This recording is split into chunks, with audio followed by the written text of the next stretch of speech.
जय हिंद साथियों। आज अमेरिका से एक बहुत ही धमाकेदार खबर आई है और वो भी हमारे प्रधानमंत्री मोदी जी की अमेरिका यात्रा से एकदम पहले। और ये धमाकेदार खबर ऐसी खबर है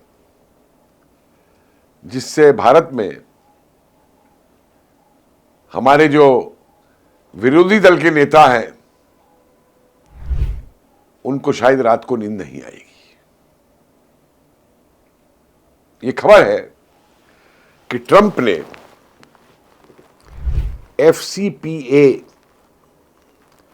फॉरेन करप्ट प्रैक्टिसेस एक्ट जो 1977 से अमेरिका में लागू था उस पर रोक लगा दी और उसका दोबारा मूल्यांकन किया जाएगा। उसमें जो केसेस चलाए जा रहे थे, उसके अंतर्गत भरे जा रहे थे, उनको दोबारा देखा जाएगा। तो अब समझिए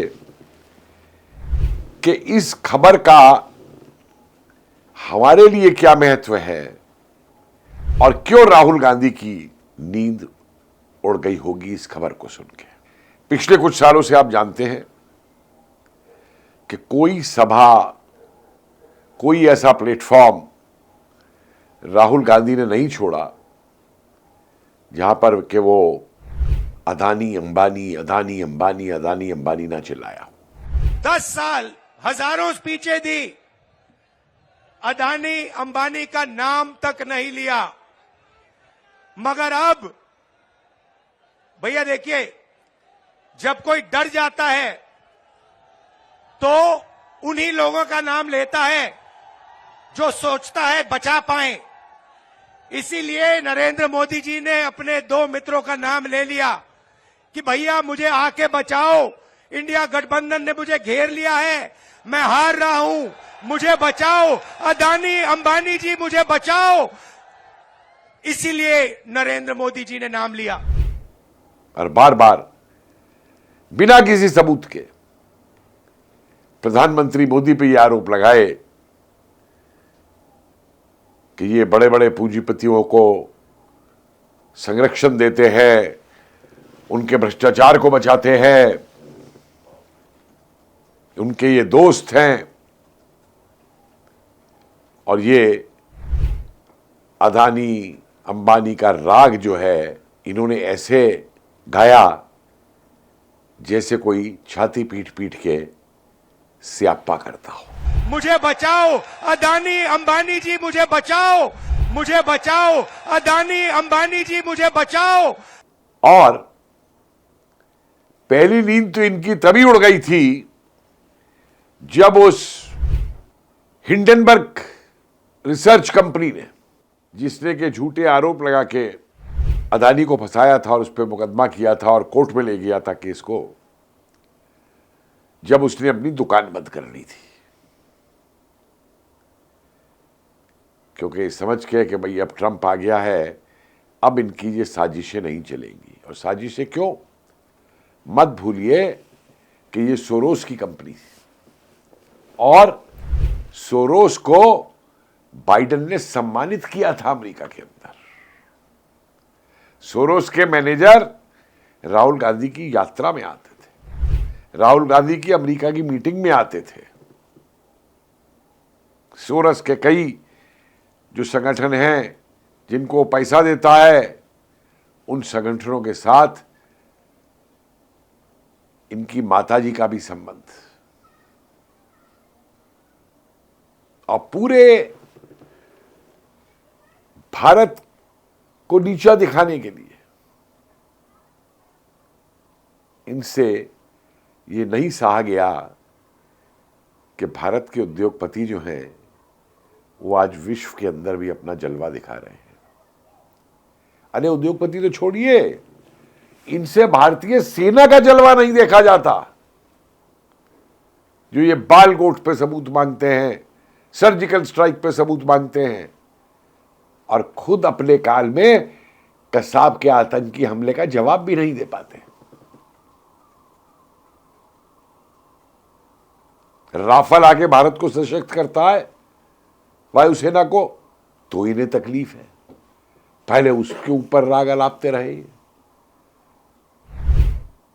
इनके चाचा नेहरू ने न जानी कितनी जमीनें चीन को दे दी, और ये गलवान का झूठ आपते रहते हैं। मतलब कोई जगह ये नहीं छोड़ते जहां पे ये सरकार तो छोड़िए, समझ में आता है कि सरकारों से विरोध होता है, लेकिन देश को बदनाम करने में नहीं चूकते। और इनके साथ हैं वो लुटियन वाले पत्रकार, अराजकतावादी, टुकड़े टुकड़े गैंग वाले, और ये माओवादी जो कि अब इनके दफ्तर में भी बैठे हुए हैं। अब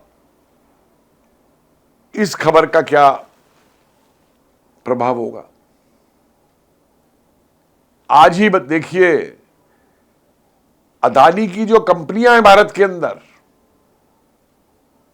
या अंतर्राष्ट्रीय कंपनियां, उनके जो शेयर हैं उस शेयर मार्केट में ऊपर चले गए।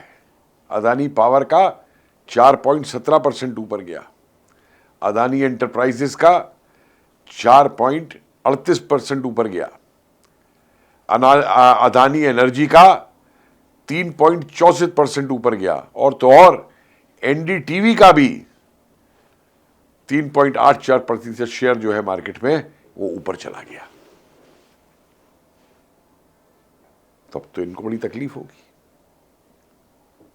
या अंदर खाने खुश हो रहे होंगे, क्योंकि मैंने तो सेबी से एक बात कही थी कि जिस दिन ये खबर निकलवाई गई थी कि अदानी पे मुकदमा हो गया और ये हो गया और वारंट इशू हो गए, तो उस दिन जो अदानी की कंपनियों के शेयर नीचे गिरे थे, जरा एक सर्वे करवा लो कि उस दिन शेयर किस किस ने खरीदे थे, और फिर कुछ दिन बाद जब वो शेयर फिर ऊपर उठे थे तो किस किस ने बेचे थे।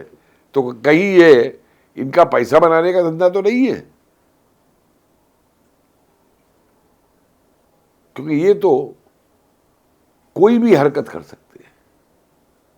खुद जमानतों पे हैं नेशनल हेराल्ड केस में, और दूसरे को चोर बताते हैं। पब्लिक में चोर चोर चिल्लाते हैं, सुप्रीम कोर्ट में या दूसरे कोर्ट में जाके माफी मांग आते हैं। जिन भारतीय उद्योगपतियों ने भारत की इंडस्ट्री को एक अंतर्राष्ट्रीय इंडस्ट्री का रूप दिया है, लाखों लोगों को नौकरियां दी हैं, लाखों चूल्हे उनकी वजह से जलते हैं, उस पर तुम आरोप लगाओ। और अबानी अदानी बने किसके काल में थे भाई? ये तो तुम्हारी जब यूपीए की सरकारें थी तब ये ऊपर आए हैं उठ करके। लेकिन तुमको तो सिर्फ जो दिमाग में मोदी फोबिया आ गया है, ये जो बटन इनके दिमाग के बाहर से बजाए जाते हैं कि जिनपिन दबाएगा या बाइडेन दबाएगा या सोरोस दबाएगा, उसके हिसाब से देश में चिल्लाना है। कभी कहीं इन्होंने खुद नौकरी की या किसी को नौकरी दी? और भारत को खंडित खंडित करने के लिए जिस तरीके के एजेंडे ये लेकर के चल रहे हैं कि अपनी जाति नहीं बताएंगे लेकिन जाति गणना कराएंगे इस देश के अंदर,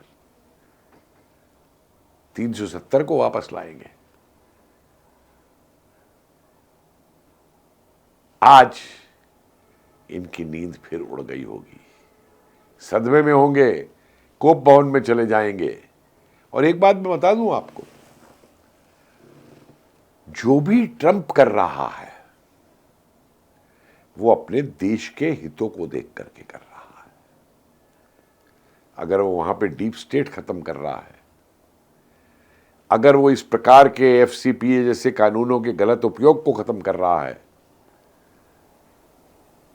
तो वो भी अपने देश में सफाई करने के उद्देश्य से कर रहा है कि डीप स्टेट जो है, वहां की जो शक्तियां पीछे बैठ के राज्य की बागडोर चलाती थी, उनको झटका पहुंचे।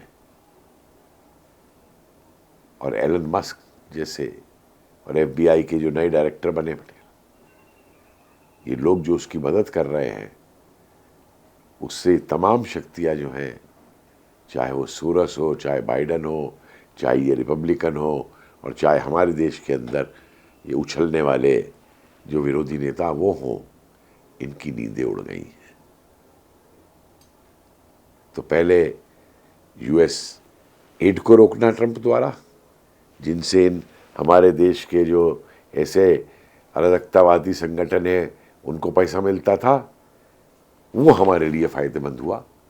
और आज भारत के लिए ये कदम ट्रंप का एक और फायदा लेके आया है। जय हिंद, धन्यवाद।